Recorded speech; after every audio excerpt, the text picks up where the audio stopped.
Hello, എല്ലാവർക്കും പുതിയൊരു വീഡിയോയിലേക്ക് സ്വാഗതം. ഹോങ്കോങ്ങിലേക്ക് ട്രാവൽ ചെയ്യുന്ന എല്ലാവരും അറിഞ്ഞിരിക്കേണ്ട കുറെ കാര്യങ്ങളുടെ ഒരു കംപ്ലീറ്റ് ഗൈഡുമായിട്ടാണ് ഞാൻ വന്നിരിക്കുന്നത്. അപ്പൊ നിങ്ങൾ അറിഞ്ഞിരിക്കേണ്ട കാര്യങ്ങൾ ഇതൊക്കെയാണ്. Number 1, time to travel, flight tickets and visa, accommodation, top 7 attractions in Hong Kong, transportation, food option. അപ്പൊ നമുക്ക് ആദ്യം നോക്കാം ഏത് ടൈമിലാണ് ഹോങ്കോങ്ങിലേക്ക് ട്രാവൽ ചെയ്യാൻ പറ്റിയ ബെസ്റ്റ് ടൈം എന്ന്. ഹോങ്കോങ്ങിൽ വിന്റർ തുടങ്ങുന്നത് ഡിസംബർ ടു ഫെബ്രുവരി ആണ്. അതുപോലെ spring season March to May ആണ്. സമ്മർ വരുന്നത് June to August, autumn September to November. അപ്പം ഏറ്റവും നല്ല ബെസ്റ്റ് ടൈം എന്ന് പറയുന്നത് സെപ്റ്റംബർ ടു നവംബർ അല്ലെങ്കിൽ മാർച്ച് ടു മെയ് ആണ്. ഈ മാസങ്ങളിൽ ട്രാവൽ ചെയ്യുന്നവർക്ക് ഹോങ്കോങ്ങിലെ ഒരു പ്ലസന്റ് വെതർ ശരിക്കും ആസ്വദിക്കാൻ സാധിക്കും. അതുകൊണ്ടാണ് ഈ മാസങ്ങളെ ട്രാവൽ ചെയ്യാൻ തിരഞ്ഞെടുക്കാൻ ഞാൻ പറഞ്ഞത്. അടുത്ത് നമുക്ക് ഫ്ലൈറ്റ് ആൻഡ് വിസയെ കുറിച്ച് നോക്കാം. മുംബൈ, ഡൽഹി, ബാംഗ്ലൂർ ആൻഡ് ചെന്നൈയിൽ നിന്ന് മാത്രമാണ് ഹോങ്കോങ്ങിലേക്ക് ഡയറക്റ്റ് ഫ്ലൈറ്റ് ഉള്ളൂ.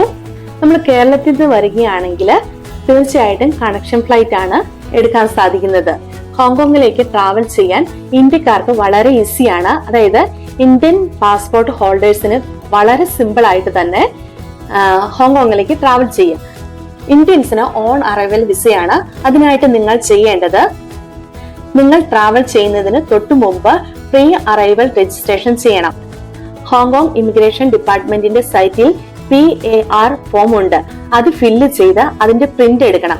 ആ പ്രിന്റ് എടുത്തതിന് ശേഷം ആ കോപ്പിയിൽ നിങ്ങളുടെ സൈൻ മസ്റ്റ് ആയിട്ടും ഉണ്ടായിരിക്കണം. അത് നിങ്ങൾ മറക്കരുത്. കാരണം നിങ്ങൾ സൈൻ ഇല്ലാതെ എയർപോർട്ടിൽ ചെന്ന് കഴിഞ്ഞാൽ ഇമിഗ്രേഷൻ നിങ്ങളുടെ സൈൻ വിത്ത് സൈൻ ഉള്ള ഡോക്യുമെന്റ്സ് മാത്രമാണ് സ്വീകരിക്കുകയുള്ളൂ. അതുകൊണ്ട് തന്നെ സൈൻ ചെയ്യാൻ നിങ്ങൾ മറക്കരുത്.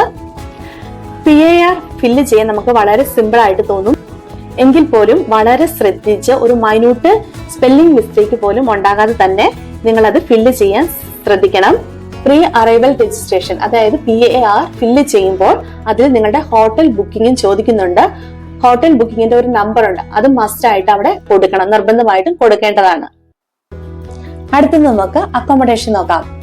ഹോങ്കോങ്ങിൽ ലക്ഷറിയസ് ഹോട്ടൽ മുതൽ വളരെ ചീപ്പ് റേറ്റിലുള്ള ഹോട്ടൽസ് വരെയുണ്ട്. അതിനായിട്ട് നിങ്ങൾക്ക് അഗോഡ അല്ലെങ്കിൽ booking.com ചൂസ് ചെയ്യാവുന്നതാണ്. നിങ്ങൾ ഇവിടേക്ക് ട്രാവൽ ചെയ്യുമ്പോൾ വളരെ ഇമ്പോർട്ടന്റ് ആയിട്ട് ഇവിടുത്തെ ട്രാൻസ്പോർട്ട് സിസ്റ്റത്തെ കുറിച്ച് അറിഞ്ഞിരിക്കേണ്ടതാണ്. ഇവിടുത്തെ ട്രാൻസ്പോർട്ട് സിസ്റ്റം എങ്ങനെയാണെന്ന് നോക്കാം. ഹോങ്കോങ്ങിലെ പബ്ലിക് ട്രാൻസ്പോർട്ട് സിസ്റ്റം വളരെ കൺവീനിയന്റ് ആണ്. അതുകൊണ്ട് തന്നെ നിങ്ങൾക്ക് MTR, അതായത് മെട്രോ, ബസ്സസ്, ട്രാം, ഫെറി ഇവയൊക്കെ യൂസ് ചെയ്യാൻ പറ്റുന്നതുണ്ട്. പക്ഷെ അതിനു മുമ്പ് നിങ്ങൾ ഒക്ടോപസ് കാർഡ് എന്താണെന്നുള്ളത് അറിഞ്ഞിരിക്കണം. അപ്പൊ നമുക്ക് ഒക്ടോപസ് കാർഡ് എന്താണെന്നുള്ള കാര്യം പറയാം. ഒക്ടോപസ് കാർഡ് മെയിൻ ആയിട്ട് യൂസ് ചെയ്യുന്നത് ട്രാവൽ ചെയ്യാനാണ്. അതുപോലെ തന്നെ ഷോപ്പിംഗ് നമുക്ക് ചെയ്യാവുന്നതാണ്. എയർപോർട്ടിൽ നിന്ന് തന്നെ നിങ്ങൾക്ക് ഈ കാർഡ് മേടിക്കാൻ സാധിക്കും. അതിൽ റീചാർജ് ചെയ്താണ് നമ്മൾ യൂസ് ചെയ്യുന്നത്. യാത്ര ചെയ്യുമ്പോൾ ബസ് ആയാലും MTR ആയാലും മറ്റേത് ട്രാൻസ്പോർട്ട് സിസ്റ്റം ആയാലും ഈ കാർഡ് ഉപയോഗിച്ചിട്ടാണ് നമ്മൾ ബസ്സിൽ കയറുന്നത് അല്ലെങ്കിൽ മറ്റുള്ള ട്രാൻസ്പോർട്ട് സിസ്റ്റത്തിൽ കയറുന്നത്. അതായത് പഞ്ച് ചെയ്യുകയാണ് ചെയ്യുന്നത്. നമ്മളിത് പഞ്ച് ചെയ്യുമ്പോൾ ഓട്ടോമാറ്റിക് ആയിട്ട് നമ്മൾ പോകേണ്ട സ്ഥലത്തോട്ടുള്ള ഫെയർ അതിൽ ഡിഡക്റ്റ് ആകും. അങ്ങനെയാണ് ഈ ഒക്ടോപസ് കാർഡ് നമ്മൾ യൂസ് ചെയ്യുന്നത്. ഇത് നമ്മൾ ഒരു സാധനം മേടിക്കാൻ ഷോപ്പിൽ ചെന്നാലും നമുക്ക് ഈ ഒക്ടോപസ് കാർഡ് തന്നെ യൂസ് ചെയ്യാം. ഇത് നിങ്ങൾക്ക് MTR സ്റ്റേഷനിൽ നിന്നോ അല്ലെങ്കിൽ 7-Eleven പോലെയുള്ള ഷോപ്പുകളിൽ നിന്ന് റീചാർജ് ചെയ്യാവുന്നതാണ്. ഹോങ്കോങ്ങിൽ നിന്ന് നിങ്ങൾ തിരിച്ചു പോകുന്ന സമയത്ത് നിങ്ങൾ മേടിച്ച അതേ സ്ഥലത്ത് തന്നെ ഈ കാർഡ് തിരികെ ഏൽപ്പിക്കുകയാണെങ്കിൽ ഏകദേശം $11 അതിൽ നിന്ന് ഡിഡക്ട് ചെയ്തതിനു ശേഷം ബാക്കി എത്രയുണ്ടോ അത്രയും തുക നിങ്ങളെ തിരിച്ചേൽപ്പിക്കുന്നതാണ്. അതുകൊണ്ട് ആരും ഈ ഒക്ടോപസ് കാർഡ് മേടിച്ചു കഴിഞ്ഞാൽ തിരിച്ചു കൊടുക്കാൻ മറക്കണ്ട കേട്ടോ. പിന്നെ ഹോങ്കോങ്ങിലെ ട്രാൻസ്പോർട്ട് സിസ്റ്റം ഉപയോഗിക്കുമ്പോൾ നമുക്ക് ഹോങ്കോങ് ഡോളർ യൂസ് ചെയ്യാം. എന്നാലും വളരെ കൺവീനിയന്റ് ആയിട്ട് എനിക്ക് തോന്നിയത് ഒക്ടോപസ് കാർഡ് തന്നെയാണ് കേട്ടോ. ഹോങ്കോങ്ങിലേക്ക് ആദ്യം വരുന്നവരെ എപ്പോഴും മെട്രോ എടുക്കുന്നതാണ് നല്ലത്. കാരണം നിങ്ങൾക്ക് കുറച്ചുകൂടി കൺവീനിയന്റ് ആയിട്ട് തോന്നുന്നത് അതായിരിക്കും. കാരണം അതിൽ നമുക്ക് എവിടെ ഇറങ്ങണം, എങ്ങനെ പോകണമെന്ന് അകത്തെ നമ്മുടെ മാപ്പ് നോക്കി തന്നെ നമുക്ക് മനസ്സിലാക്കാനും സാധിക്കും. അല്ലെങ്കിൽ ബസ് എടുക്കാം. പിന്നെ ഗൂഗിൾ മാപ്പ് ഒക്കെ ഉപയോഗിച്ച് ഏത് ബസ് നമ്പറാണ് ഇന്ന സ്ഥലത്തേക്ക് പോകുന്നതെന്നൊക്കെ അറിയാൻ സാധിക്കും. നിങ്ങൾക്ക് അതിനെക്കുറിച്ചൊക്കെ കൂടുതൽ അറിയാൻ താല്പര്യമുണ്ടെങ്കിൽ നിങ്ങൾ കമന്റ് ചെയ്യുകയാണെങ്കിൽ ഞാൻ അതിന്റെ ഒരു ഡീറ്റെയിൽഡ് വീഡിയോ, എങ്ങനെയാണോ ഒരു സ്ഥലത്തേക്ക് പോകാൻ സാധിക്കുന്നത്, എങ്ങനെ ഗൂഗിൾ മാപ്പ് വഴി നമുക്ക് ബസ് നമ്പർ തിരിച്ചറിയാം, അല്ലെങ്കിൽ മെട്രോ അവിടേക്ക് ഉണ്ടോ, അല്ലെങ്കിൽ ഏത് ബസ്, മിനി ബസ്സുകളാണോ ഫെറി ആണോ യൂസ് ചെയ്യാൻ പറ്റുമെന്നുള്ള നമ്മുടെ ഗൂഗിൾ മാപ്പിൽ തന്നെ നമുക്ക് നോക്കി ചെയ്യാവുന്നതാണ്. അപ്പൊ അതിനെക്കുറിച്ചൊക്കെയുള്ള ഡീറ്റെയിൽഡ് വീഡിയോ നിങ്ങൾ ആവശ്യമാണെങ്കിൽ നിങ്ങൾ കമന്റ് ആയിട്ട് അറിയിച്ചാൽ മതി കേട്ടോ. നിങ്ങൾ ഹോങ്കോങ്ങിൽ വന്നാൽ മസ്റ്റ് ആയിട്ട് വിസിറ്റ് ചെയ്യേണ്ട ടോപ്പ് 7 അട്രാക്ഷൻസ് ഇൻ ഹോങ്കോങ്, അതിനെക്കുറിച്ചാണ് ഞാൻ അടുത്തത് പറയാൻ പോകുന്നത്. എന്തായാലും ഈ പ്ലേസുകൾ നിങ്ങൾ ഒരിക്കലും മിസ് ചെയ്യരുത് കേട്ടോ. ഞാൻ ഈ പറയാൻ പോകുന്ന പ്ലേസസിൽ നിങ്ങൾ എവിടെയാണ് പോകേണ്ടതെന്ന് നിങ്ങൾക്ക് തീരുമാനിക്കാം. Depends on your budget. അതുപോലെ തന്നെ നിങ്ങൾ എത്ര ഡേയ്സ് ആണ് ഹോങ്കോങ്ങിൽ സ്പെൻഡ് ചെയ്യുന്നു എന്നതിന്റെ അടിസ്ഥാനത്തിലുമായിരിക്കണം കേട്ടോ. കുട്ടികളുമായിട്ടാണ് നിങ്ങൾ ട്രാവൽ ചെയ്യുന്നതെങ്കിൽ one of the best option ആണ് Disneyland. Second ocean park. Third Lantau island ആണ് നിങ്ങൾ തിരഞ്ഞെടുക്കുന്നതെങ്കിൽ തുഞ്ചുങ് എന്ന സ്ഥലത്ത് നിന്നും നിങ്ങൾ നോങ്പിങ് 360 കേബിൾ കാർ എടുത്ത് ലൻഡാവു ഐലൻഡിലേക്ക് പോവുകയാണെങ്കിൽ ഐലൻഡുകളുടെ ഒരു അടിപൊളി വ്യൂ കൂടെ നിങ്ങൾക്ക് അവിടെ നിന്ന് കാണാൻ സാധിക്കും. അല്ലെങ്കിൽ ബസ് ഓർ ടാക്സി എടുത്ത് പോകാവുന്നതാണ്.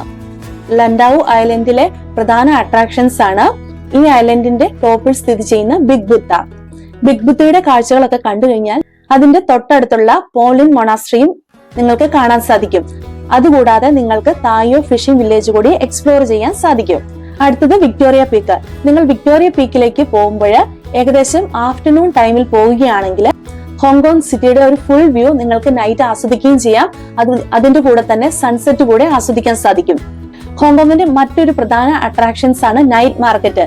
നിങ്ങൾ ഈ പോകുന്ന ദിവസങ്ങളിൽ ഏതെങ്കിലും ഒരു ദിവസം നൈറ്റ് മാർക്കറ്റ് കൂടെ ആസ്വദിക്കാൻ നിങ്ങൾ മറക്കരുത്. കാരണം ഹോങ്കോങ്ങിലെ one of the best authentic taste ആസ്വദിക്കാൻ പറ്റണമെങ്കിൽ നമ്മൾ സ്ട്രീറ്റ് ഫുഡ് തന്നെ കഴിക്കണം. അതുകൊണ്ട് തന്നെ നിങ്ങൾ ടെമ്പിൾ സ്ട്രീറ്റ് എന്ന സ്ഥലം തിരഞ്ഞെടുക്കുകയാണെങ്കിൽ അതൊരു ബെസ്റ്റ് ചോയ്സ് ആയിരിക്കും. നെക്സ്റ്റ് ഓപ്ഷൻ ഹോങ്കോങ്ങിലെ ഏറ്റവും ടോളസ്റ്റ് ബിൽഡിംഗ് ആയ സ്കൈ 100 ആണ്.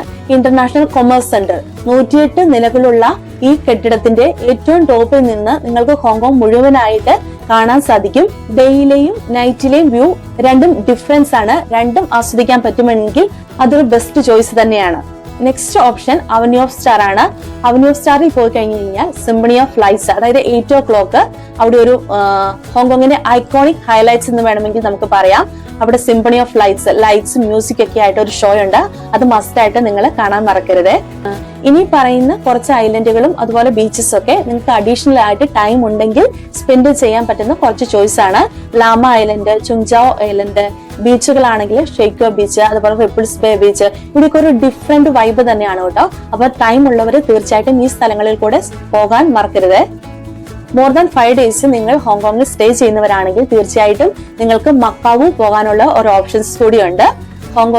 ഹോങ്കോങ്ങിൽ വന്നതുപോലെ തന്നെ അവിടെയും ഓൺ അറൈവൽ വിസയാണ്. ഹോങ്കോങ്ങിൽ നിന്ന് ഡയറക്റ്റ് നിങ്ങൾക്ക് മക്കാവിലേക്ക് വെറും 40-45 മിനിറ്റ്സ് ബസ് ഓർ ഫെറി എടുത്ത് പോകാൻ സാധിക്കും.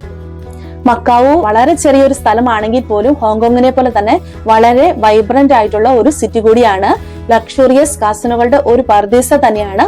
അപ്പൊ ഹോങ്കോങ്ങിൽ വരുന്നവര് ഒരു ദിവസം എക്സ്ട്രാ ഉണ്ടെങ്കിൽ തീർച്ചയായിട്ടും നിങ്ങൾക്ക് മക്കാവു പോയി അവിടുത്തെ കാസിനോസ് ഒക്കെ കണ്ട് തിരിച്ചു വരാൻ സാധിക്കും. അപ്പൊ ഹോങ്കോങ്ങിലേക്ക് ട്രാവൽ ചെയ്യുന്ന എല്ലാവർക്കും പ്രയോജനം ചെയ്യുന്ന ഒരു വീഡിയോ ആണെന്ന് ഞാൻ വിശ്വസിക്കുന്നു. നിങ്ങൾക്ക് എന്തെങ്കിലും കൂടുതലായിട്ട് അറിയാൻ ആഗ്രഹമുണ്ടെങ്കിൽ തീർച്ചയായിട്ടും കമന്റ് ആയിട്ട് അറിയിക്കുക. ഞാൻ അതിനെക്കുറിച്ചുള്ള വീഡിയോസ് ചെയ്യാം കേട്ടോ. നിങ്ങൾ ഇങ്ങോട്ട് വരുമ്പോൾ എന്തെങ്കിലും ഹെൽപ്പ് നിങ്ങൾക്ക് ആവശ്യമെങ്കിൽ തീർച്ചയായിട്ടും എന്നെ ഇൻസ്റ്റാഗ്രാം വഴി കോൺടാക്ട് ചെയ്യാവുന്നതാണ്. എന്റെ ഇൻസ്റ്റാഗ്രാം വഴിയും സ്കൈലൈൻ സ്റ്റോറീസ് ഹോങ്കോങ് എന്നാണ്. അതുപോലെ ഇൻസ്റ്റാഗ്രാം ഫോളോ ചെയ്യാത്തവരും യൂട്യൂബ് സബ്സ്ക്രൈബ് ചെയ്യാത്തവരും തീർച്ചയായിട്ടും ഒന്ന് സബ്സ്ക്രൈബ് ചെയ്യാൻ മറക്കല്ലേ. അതുപോലെ ലൈക്ക് ചെയ്യാനും ഷെയർ ചെയ്യാനും കമന്റ് ചെയ്യാനും മറക്കരുതേ. നമുക്ക് അടുത്ത വീഡിയോയിൽ വീണ്ടും കാണാം. ബൈ.